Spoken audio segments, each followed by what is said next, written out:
The thing is, even our attitude has its basis on the level of our consciousness.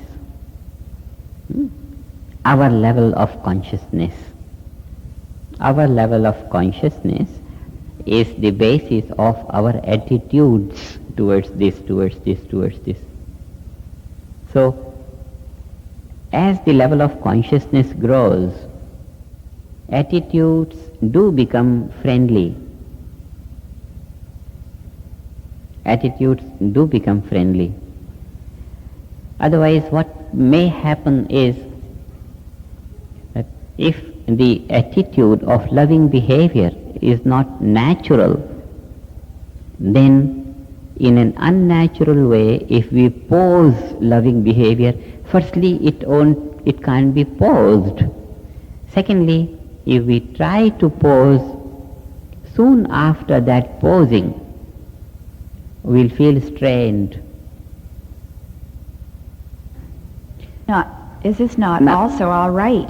Insofar as our attitude to our fellow man, so as we are, so shall the world be to us. Right. And in order to be better in our attitude, the technique is TM. Otherwise, I know of a very beautiful lady wanting so much to do good everywhere, and in her society she was taken to be most lively, most inspiring and happy lady. But when she met me, she said, everyone in my society hangs on me because they know I have very good vibrations, I have very happy attitude to life, very happy. But after 2 hours of evening, when I come home, till next day noon, I feel so much oppressed. And I said, do you know why it is? She said, yes, I know, because when in the evenings I go or meet my friends, I try to be happy. I try to talk to them lovingly. I try to make them happy, all happy. So, and this trying, she said, I feel so exhausted by the time I come home because of this trying. Very sincere lady, but this was the situation inside. I said, no, you'll start meditation and then naturally more happiness will come out without straining or without trying. It will be a spontaneous feature then. Where is the difference then between the pose and the culturing of the heart? The word contriving, I think, can very easily throw the audience, throw the listeners into the field of thinking, well, there's no use in my trying to culture my heart or to try to adopt a friendly attitude until it becomes real. No, we don't try. Our life is such that we do grow in harmonious character and this and this and this. A lady, a man, now they start to have families, children grow. The chance of sharing one's love with a child is a natural phenomenon, very, very natural. With this, the mother grows in love, heart grows in love, one child and then the other, and then the two have to be loved.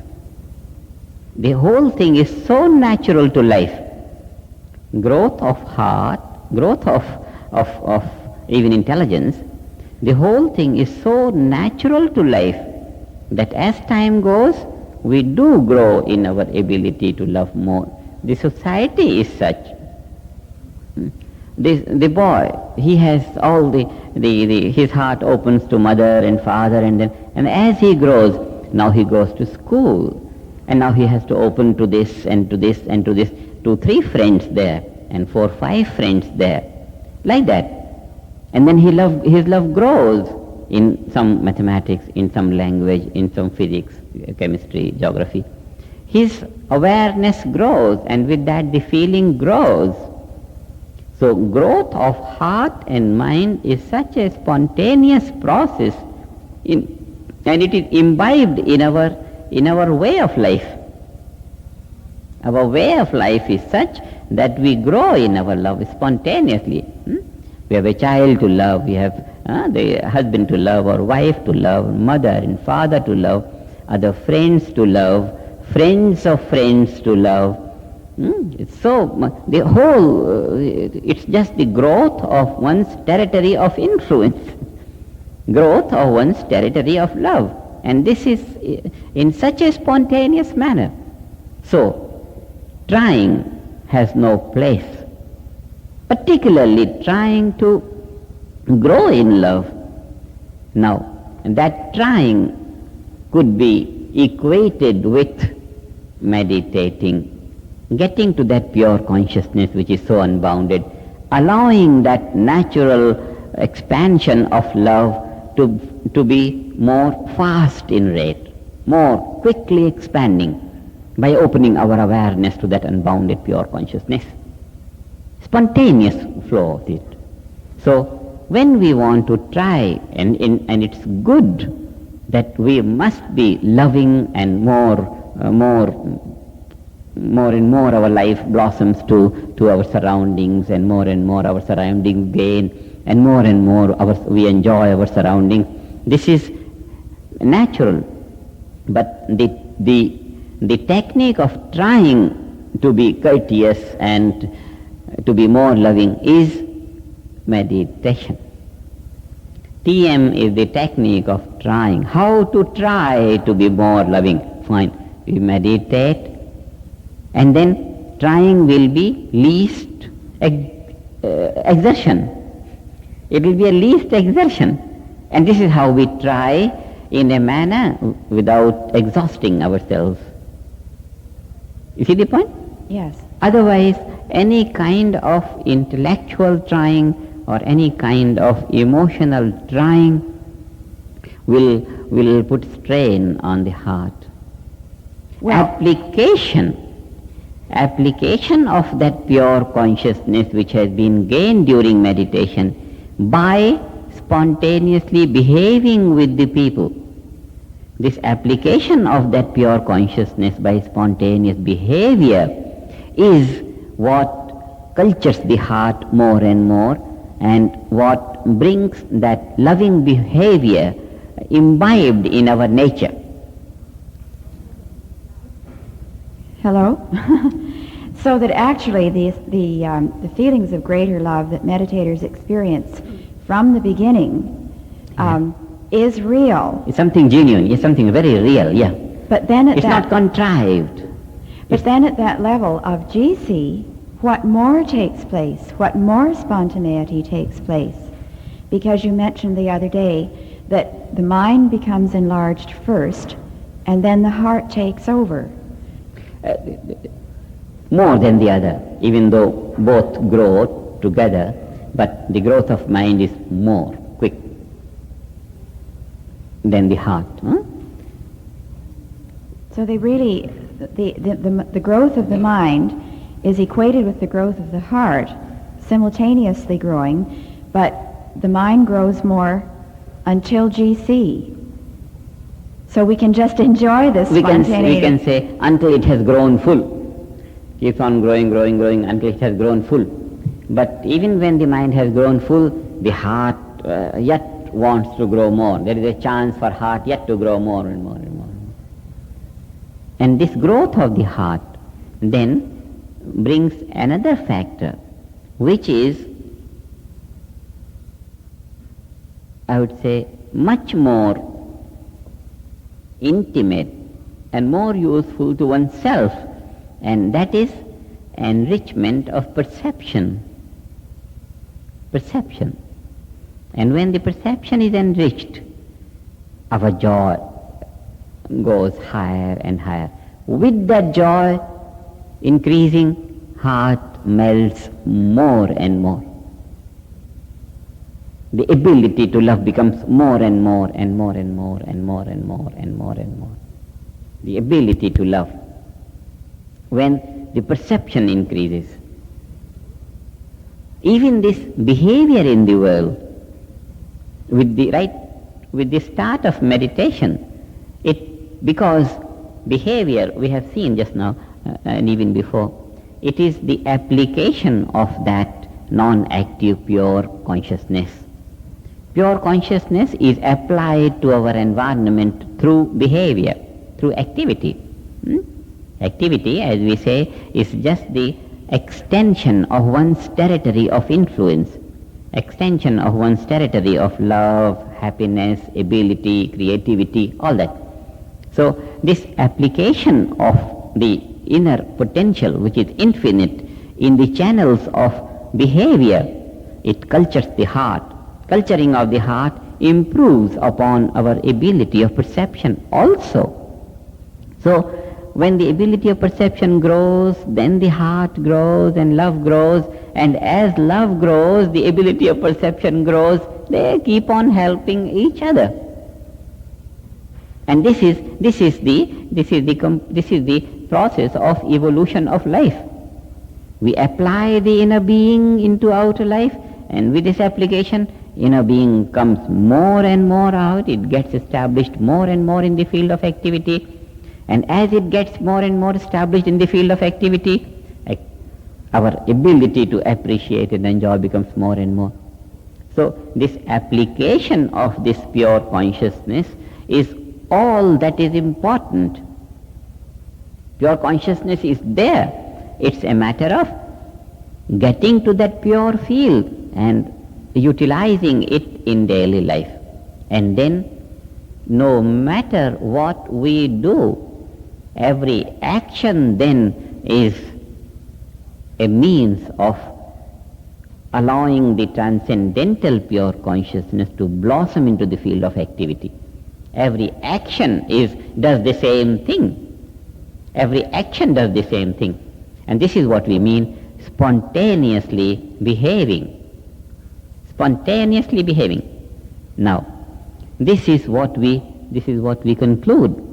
But when we look at behavior, we do find it is always spontaneous. Behavior is always spontaneous. Understanding comes later.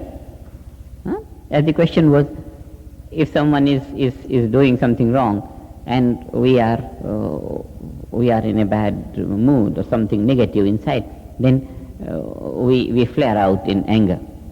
Now, this flaring out in anger is a spontaneous situation from that level of awareness in which we had been that time.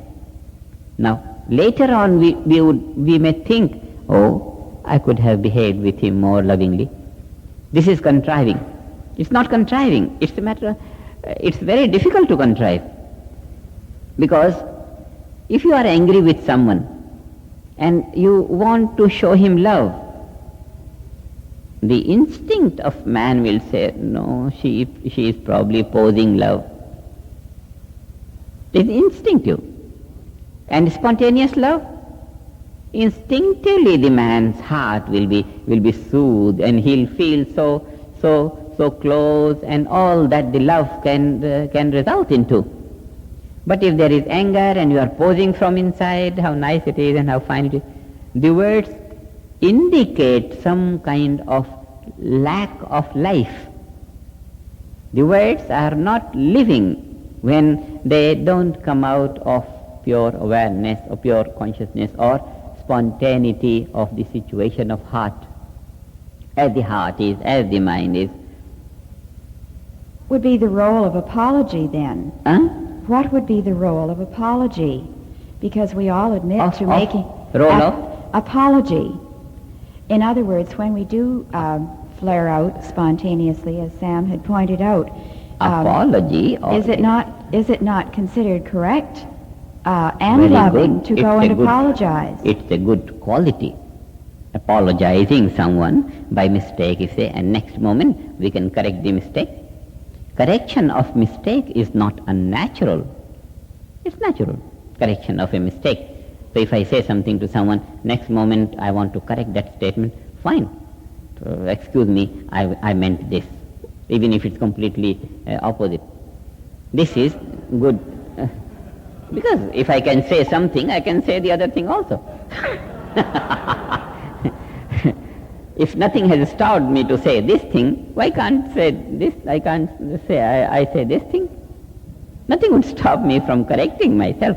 And correction is very, very sincere, and it's it shows good life. It just shows good life. If I have written something, next moment say, no, I should have written, I write to him, no, don't take notice of that letter, I meant like this. It shows simplicity, sincerity, good nature, good character. It shows the character of man. If I have made a mistake, fine. Mistake means what? I can amend. If I can say something like that, I can also say something like that. What is there? And everyone knows that after some thinking, the ideas change. It's very natural. But if I don't come out straight and then try to go around and prove that I was not mistaken, but yet I meant the other thing, that manipulation kind of thing, it's not worth it. It's not worth it. Apologizing for one's mistake is bold, is good character, it shows good, neat life. That's all.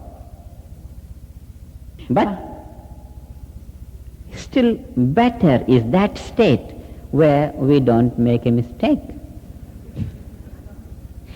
So we don't have to correct. Correcting means an artist puts a dot and then he erases the dot. It's good to erase a wrong dot or a spot, but it's better not to put it in the first instance. Thank you very much.